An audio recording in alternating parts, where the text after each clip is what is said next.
Tonight, Heathrow's controversial third runway gets the green light from the Chancellor. Rachel Reeves says the expansion of Europe's biggest and busiest airport is badly needed. By backing a third runway at Heathrow, we can make Britain the world's best connected place to do business.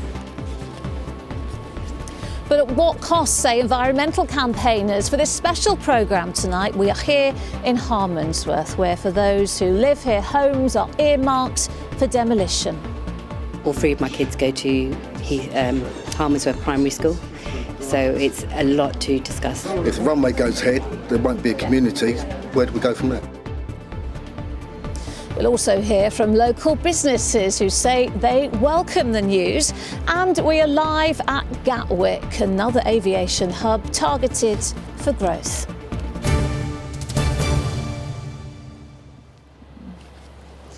Good evening and welcome to the village of Harmondsworth in the shadow of Heathrow Airport and what will be the site of a controversial third runway, officially greenlit by the Chancellor today as part of a bigger plan to drive economic growth. In a speech this morning, Rachel Reeves said she wants to clear the path to expansion by cutting red tape and speeding up the planning process, all while sticking to climate targets. But the news hasn't landed well with environmental campaigners and, of course, the people who live here who could lose their homes and see the village effectively cut in two. So, will it actually lead to growth? And with no set timeline in place, how long will it take to really get off the ground? Here's our political correspondent, Simon Harris.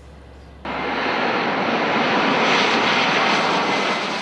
come to the decision that perhaps more than any other has been delayed, has been avoided, has been ducked.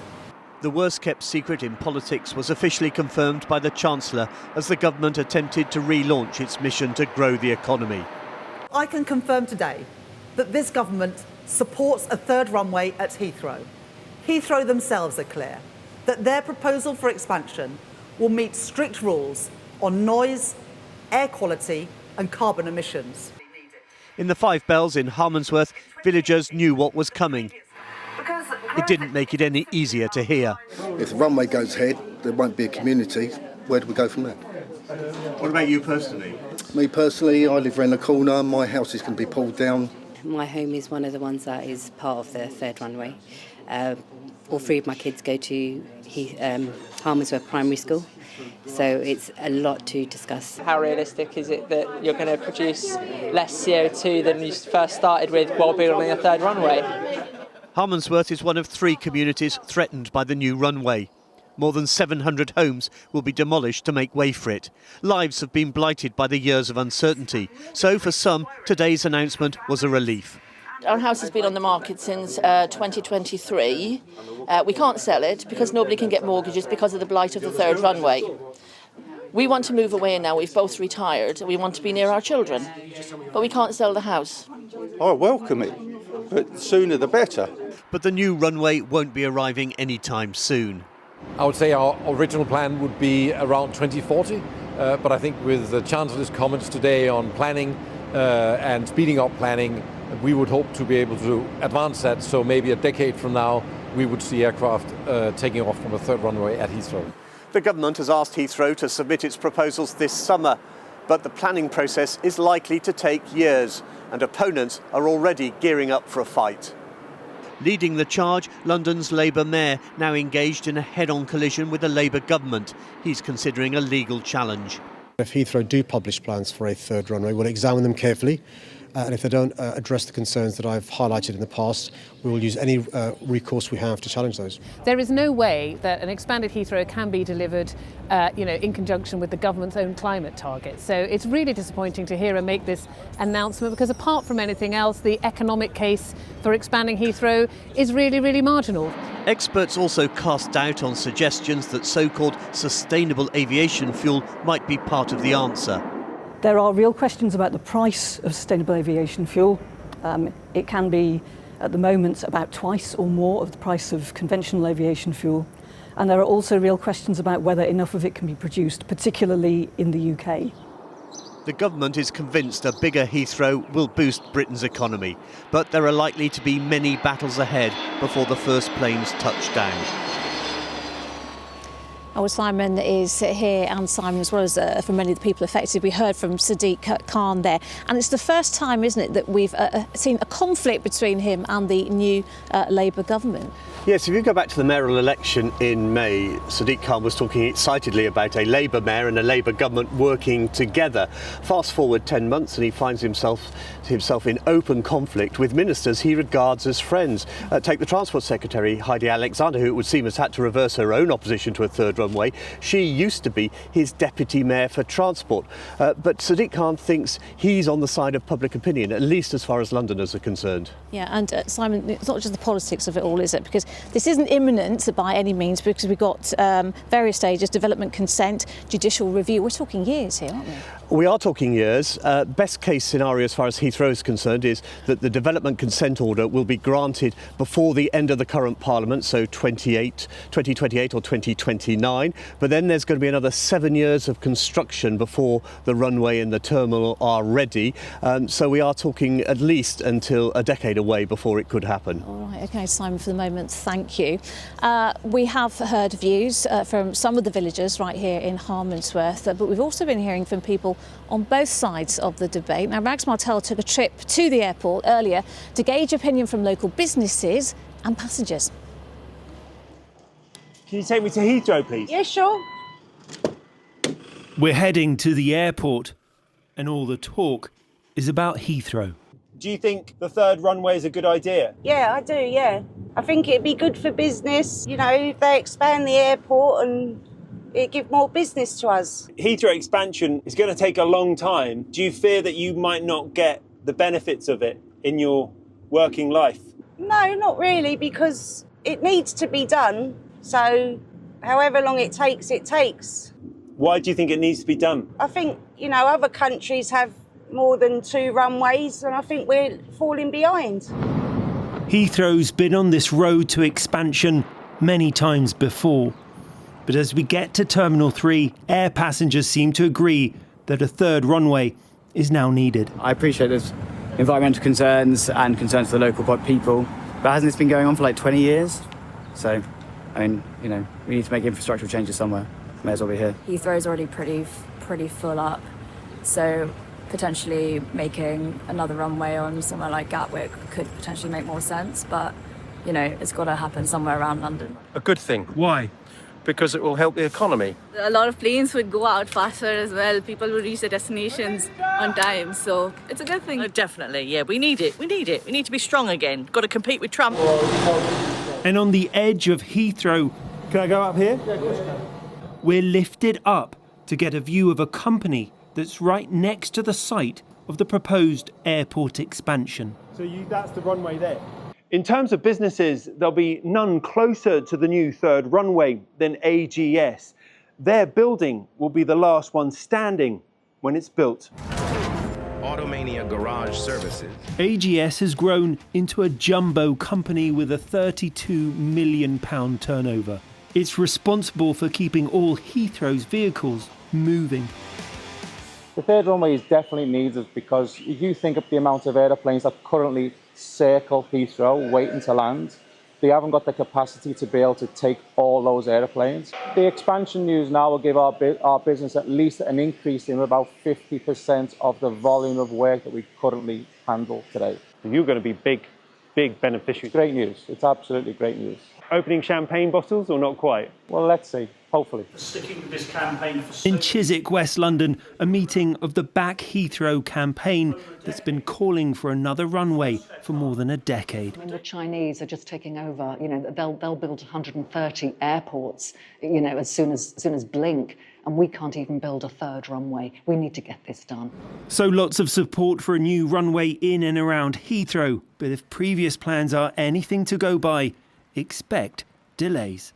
Rags Martel, ITV News. Well, after years of proposals, protests and U-turns, how did we get to today's announcement? Let's take a look back. Well, the idea to expand Heathrow was first considered in 2001 by the then Labour government.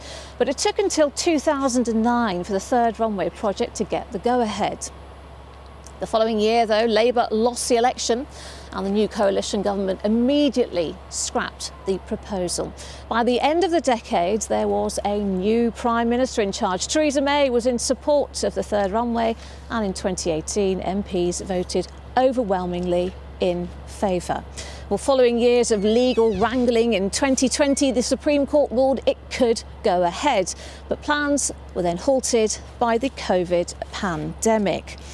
But today, with the Chancellor's blessing, those stalled plans are back on the table. But of course the debate continues, and joining me now are Justine Bailey from Stop Heathrow Expansion and Parmjit Danda, Executive Director of the Back Heathrow campaign group. Thank you both for joining me here this evening. And Justine, let's start with you. This is not the first time that you're here hearing that the third runway has got the go-ahead, but there was no mention today from Rachel Reeves of the people who live here in the village of Harmsworth, or indeed of the surrounding areas. I mean, how would it affect you? Well, most of the village here will be bulldozed, so the community that's here won't exist anymore. But, you know, that's been on the cards ever since these proposals started being drafted by Heathrow, as you say, 10 years ago, which is when our campaign was set up.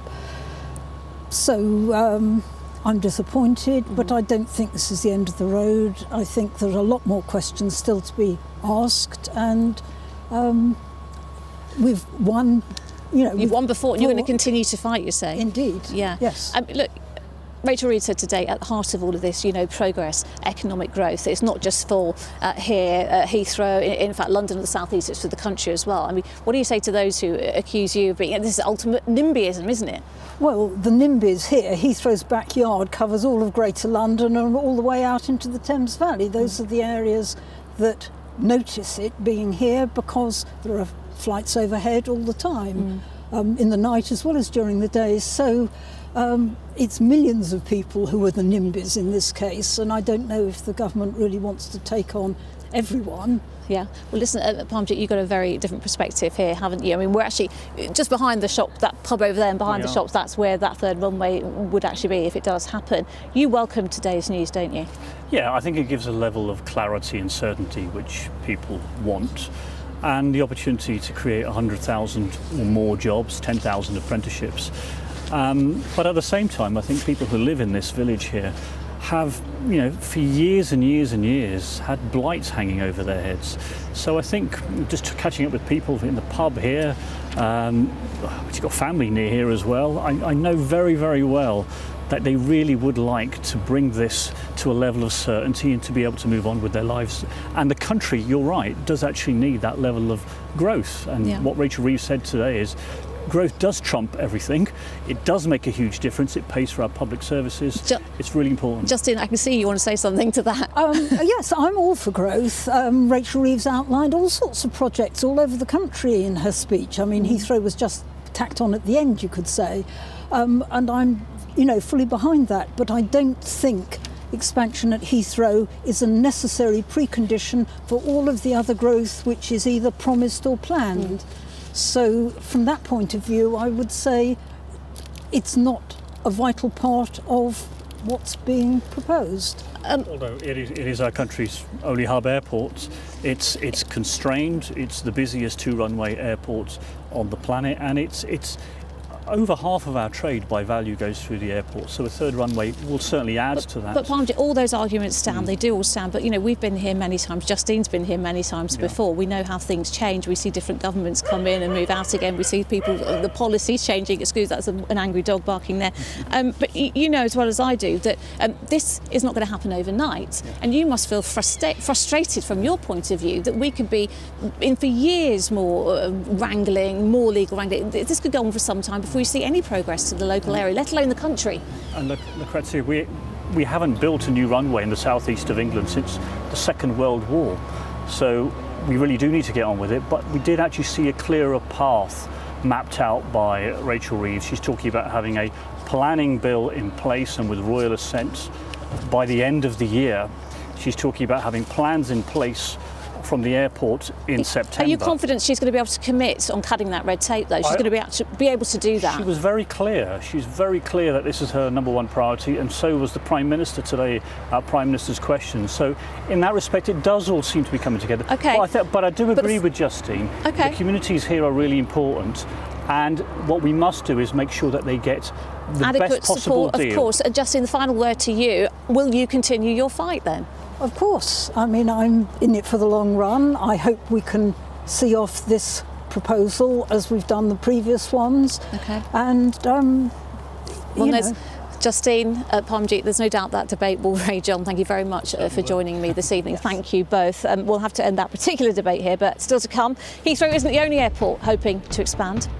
We'll be at Gatwick, another of London's aviation giants earmarked for growth. Campaigners there give us their views both for and against. But first, let's take a look at some of the other stories making headlines today. And the trial began of a PhD student at University College London who's accused of drugging and raping 10 women.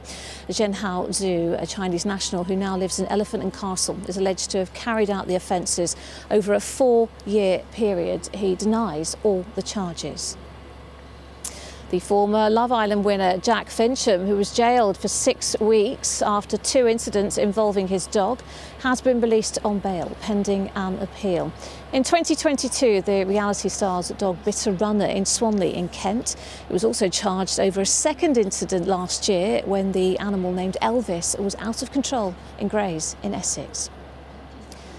And Heathrow's expansion wasn't the only project to get a mention from the Chancellor today. Rachel Reeves also said the government was exploring the option of privately financing the Lower Thames Crossing project, or linking Tilbury in Essex to Gravesend in Kent. The tunnel under the Thames would be the largest in the UK and one of the most expensive infrastructure projects in British history.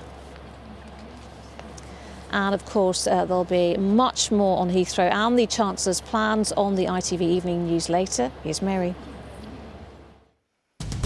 Coming up in the programme, growth will not come without a fight. The Chancellor spells out her plans to unlock economic growth, which include backing a third runway at Heathrow. We uncover how so-called Instagram injectors are advertising Botox online illegally. And we speak to the Bridget Jones actor Renée Zellweger on her new release. Join me for all those stories and more at 6:30. Well, let's return to the Chancellor's announcement today. And as well as Heathrow, Rachel Reeves also reiterated the government's support for works at other airports, including Luton and Gatwick, which may be granted permission to expand soon. James Dunham has spent the day at Gatwick and joins us now. James, campaigners both for and against expansion were hoping for a decision either way today, weren't they? They were, and that's because expansion, Lucrezia, has been hanging over Gatwick for well over a decade. The airport wants to bring its emergency runway into regular use. That would see an additional 15 arrivals and departure every hour, 386,000 flights every single year. Passenger numbers would jump from 45 million to 76 million. Now, the plans are well contained within the airport's perimeter, but there is real concern about the impact on noise and air pollution on local villages. And campaigners are frustrated that Rachel Reeves did not rule out growth to the UK's second busiest airport. I think what Rachel Reeves has done today is played fast and loose with our climate. This is reckless and irresponsible in completely disregarding the UK Climate Committee's call on the government to halt airport expansion until there's a proper management plan in place to manage demand. Rachel Reeves wants growth. Gatwick says a second runway can deliver it, generating £1 billion into the regional economy every year and creating 14,000 jobs. I've been speaking to one local guest house owner who would welcome any investment. My business is solely reliant on the passenger numbers that come through the airport. I'm 90% occupied, and majority of those customers are visiting the airport. So if the airport's busy, I'm going to be busy. So James, if Gatwick does get approval, how quickly could work begin? Well, Gatwick says it is spade ready and the £2.2 billion construction programme could be complete by 2030, a decade earlier, as we've been hearing, than Heathrow's third runway plans. Campaigners are likely to go to the courts to fight any approval, and we are expecting an official decision, Lucrezia, next month. All right, James at Gatwick Airport, thank you very much.